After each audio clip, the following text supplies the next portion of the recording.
Anong ganap sa mundo ng showbiz? Naglabas ng arrest warrant ang Bacoor City Municipal Trial Court Branch 2 laban sa aktor na si Archie Alemania kaugnay ng kasong acts of lasciviousness na isinampa ng aktres na si Rita Daniela.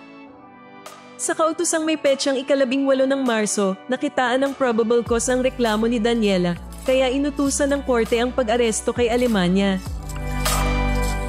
Considering that the accused is at large, let a warrant of arrest be issued against him. Ayon sa desisyon ng korte, maaaring magpiyansa ang aktor sa halagang 36,000 pesos.